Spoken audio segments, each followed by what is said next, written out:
প্রথমে দেখতেই পেয়েছেন এখানে এলাচ, দারুচিনি, তেজপাতা, লবঙ্গ সব কিছু দিয়ে পেঁয়াজ একসঙ্গে দিয়ে ভেজে নিয়েছি। তারপর এখানে আছে আদা রসুন বাটা, হলুদ গুঁড়ো, মরিচ গুঁড়ো আর জিরে গুঁড়ো। এগুলো দিয়ে এখন ভালোভাবে কষিয়ে নেব। ধুয়ে অল্প একটু পানি দিয়ে দিলাম কষানোর জন্য। মশলাটা কষানো হয়ে গেছে। এগুলো হলো গরুর ভুড়ি গতকালকে এনেছিলাম। এগুলো ধুয়ে পরিষ্কার করে আমি জাল করে রেখেছি।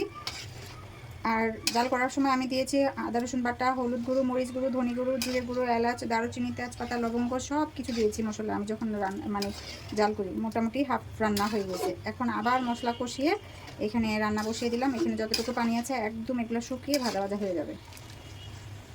আমি আজকে রান্না করার সময় কিন্তু কোনো লবণ দিইনি, কারণ আমি যখন জাল করেছি মানে এটা গতকালকে রান্না বসিয়েছিলাম ওইখানে লবণ দিয়েছি, এই জন্য আজকে আর আমি লবণ দিইনি। এই পানি শুকিয়ে গেলে, ঝোলটা একদম শুকিয়ে যখন আসবে তখন একটু দেখবো যে লবণ লাগবে কিনা। মানে লাগবে না লবণটা যদিও। কোরবানিদের ভুড়ি আর হলো বাজারের কেনা ভুড়ির মধ্যে একটা পার্থক্য হলো ফ্লেভারে চেঞ্জ থাকে। আর বাজারের ভুড়িটা আমরা মূলত পরিষ্কার ভুড়ি কিনি, তো ওইটার কারণে মনে হয় আমার ফ্লেভারটা একটু এদিক সেদিক থাকে, কারণ ওরা চুনা দিয়ে পরিষ্কার করে, ওই চুনের পরিষ্কার করার কারণে অনেকটাই স্বাদ কমে যায়।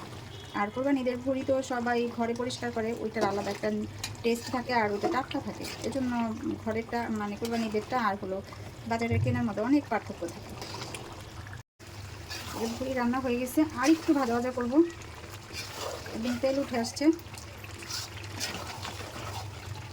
এখন আরও একটু কাঁচা পেঁয়াজ দিয়ে দিব।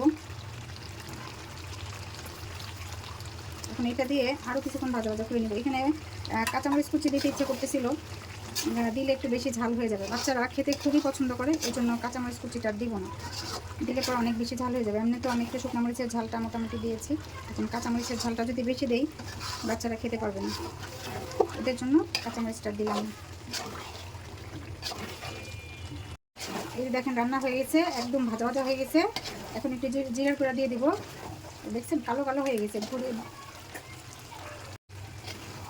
ভুড়ি ভুনা একদম এরকম কালো কালো হলে খেতে কিন্তু খুবই ভালো লাগে। আর এখানে আমি একটু জিরার গুঁড়া দিয়ে দিলাম শেষে, আবার একটু ফ্লেভারের জন্য জিরার গুঁড়াটা দিলে ভালো লাগে, এই জন্য। এটা হলো ভাজা জিরার গুঁড়া।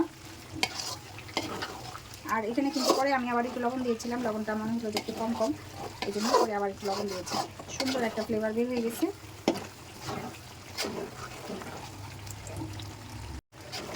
অলরেডি বাচ্চারা খেতে বসে গেছে। বাচ্চারা খুবই পছন্দ করে, গরম গরম ভাতের সাথে ভুড়ি বোনা দিয়ে ভাত খেতে বসছে ওরা।